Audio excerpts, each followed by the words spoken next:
Okay, so the next thing I'm going to do now is actually locate the site boundaries.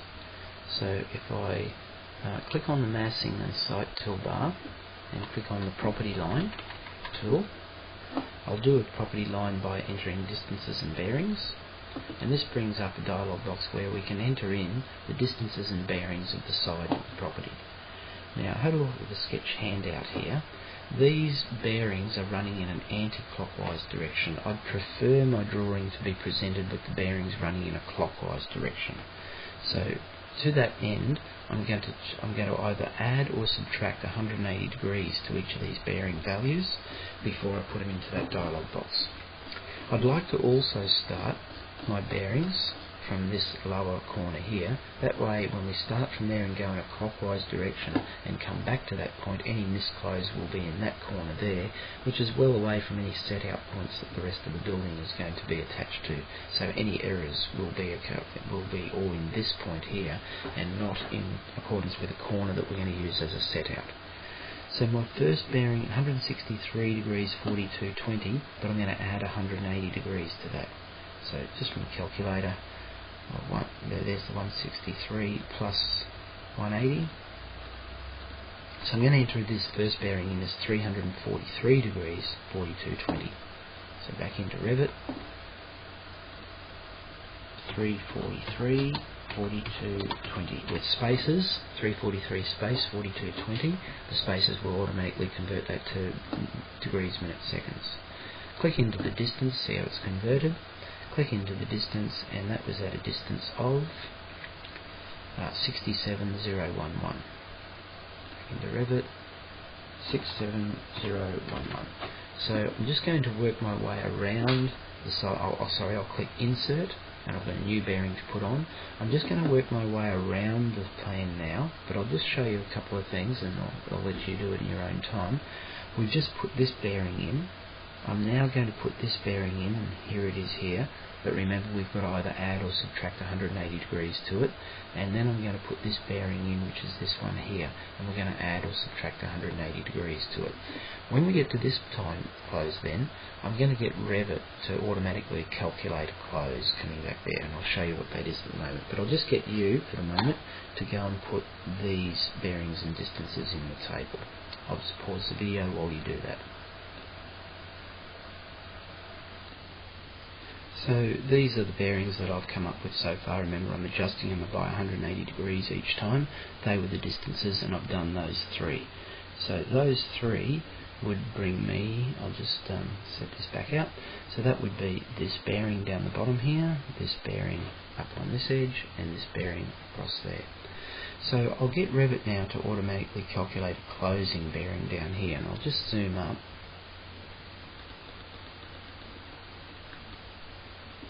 So that's what we'll be expecting the answer to be. So I'll just go back to Revit now, and I'll do add line to close, and it's calculated a line to close there. It would be 254 degrees 35 minutes exactly. So going to the sketch plan, 74 degrees 35, which is exactly 180 degrees off there. We're looking for 37312, and in Revit it's giving us 37311.9, so very, very close to closing. Now I will actually change that to what I really want it to read on the drawing. There'll be a little slight misclose there now, but that doesn't matter. Revit's very clever. Revit can sort of read that that's almost closing, and that's likely to be a survey misclose error.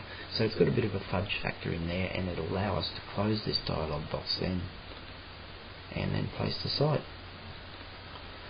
Okay, so what we've got now is, it might be easier, that's I've just placed it off to the side for the moment.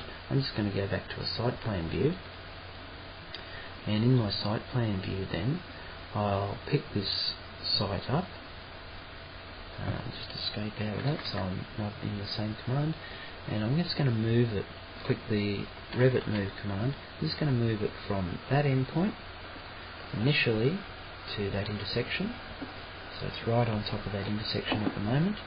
And going back to our sketch plan handout, I'll just zoom up on that corner. Okay, Looks like we want to move the site plan. I've initially located at this corner grid point here, but I now need to move it up 3860 and across 3330. So back into Revit, move up 3860 and move it across 3330.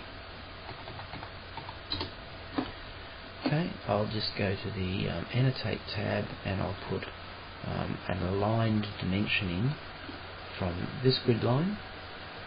I'll hover over this endpoint, but I'll press Tab and release it until I get an endpoint dot showing up, and that'll place that dimension in there for me, and then I'll keep dimensioning these two and place that dimension out there. Okay, so now this is our project base point. That might be handy if we do move that project base point and move it on top of the intersection of these grid lines, because that could be, it's actually this point here I think that we use in SketchUp, so I might even locate it down to that point there. So I think I can move it. It's pinned at the moment, so I'm going to have to unpin it.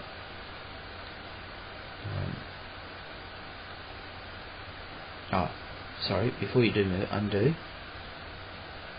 Very, very special.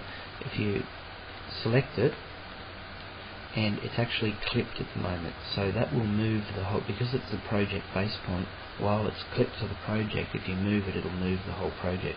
So you can click on the little paper clip and it puts a cross through it. That means it's now not clipped, and that should enable me to move it from its point to that intersection, and everything moved just nicely. The survey point also, if I might have to unclip, I'll just see what happens if I do move it. No, that's fine. So I might move it also from its point down on top of there. Okay. Alright. Now, and the project base point then. Okay, looks like everything's in the right location. Okay, so we might just do a save at that point. That's quite a good start there. Maybe before we do get out, I might finally, TG is the shortcut key for tag. I'll make sure leader is unchecked, and I might tag these site boundaries, because they're probably pretty much in the right location at the moment, and that might be handy information to have. But at that point there, I might do a save, pause the video and let you catch up to that point.